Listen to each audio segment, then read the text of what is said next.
voy a contaros un cuento. Érase una vez un gran pueblo lleno de gente humilde y de buen corazón, que después de mucho tiempo había olvidado muchas de esas cosas. Se habían olvidado de lo bueno que les rodeaba y algunos habitantes se volvieron codiciosos y querían más y más, comenzando a actuar de tal forma que el egoísmo y las malas costumbres se habían apoderado del pueblo.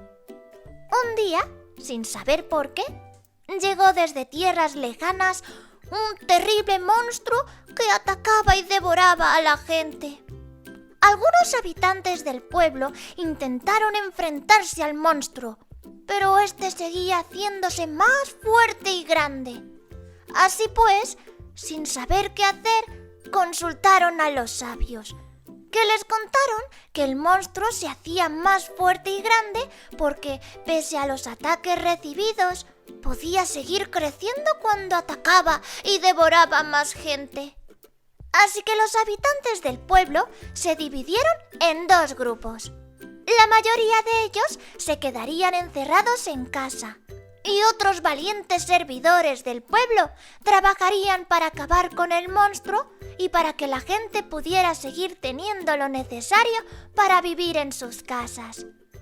Pero los que se quedaban en casa no eran menos valientes. De hecho, era muy importante que se quedaran en casa, aunque fuera largo tiempo y complicado. Porque aunque algunos perdían incluso los bienes que ganaban a diario por no poder trabajar sus negocios, y pese a no poder ver a sus seres queridos ni poder disfrutar tan solo de caminar bajo el sol, permanecían en casa para que el monstruo no se hiciera más grande y fuerte y pudiera atacar a los más débiles, como los ancianos, enfermos. Y por ello, el espíritu de solidaridad y buenos sentimientos del pueblo despertaron de nuevo.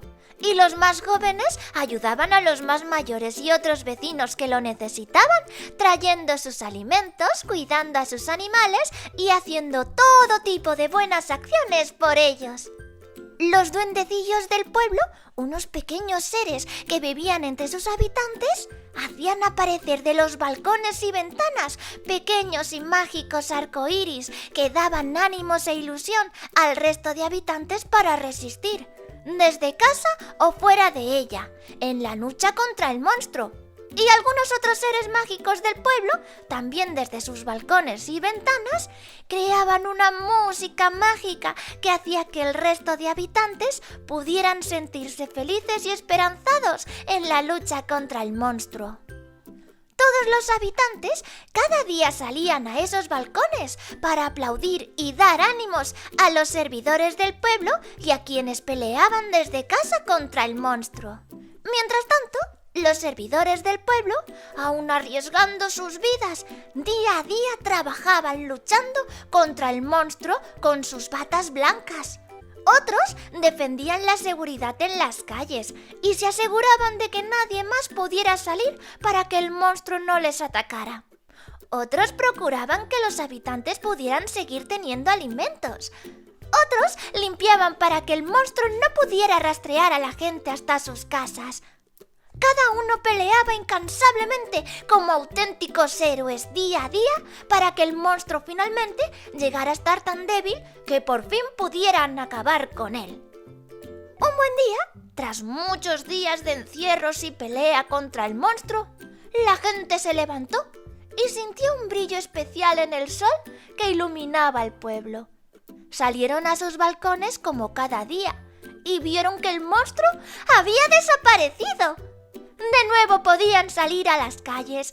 Descubrieron nuevamente la emoción de poder abrazarse los unos a los otros, de reunirse con amigos y familiares tan solo para disfrutar de su compañía.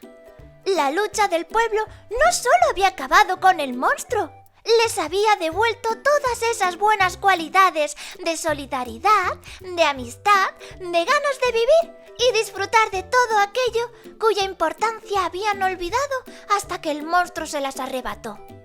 Es Ese día, los habitantes salieron a la calle a festejar y a disfrutar de todo lo bueno que por fin habían conseguido devolver al pueblo.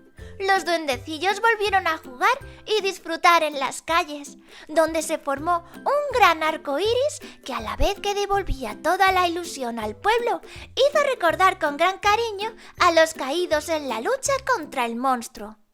Así que ya sabéis, todo esfuerzo, toda lucha y toda esperanza tiene sus resultados. Si todos tomamos conciencia, todos colaboramos, todos somos solidarios, pronto veremos salir el arco iris y todo irá bien.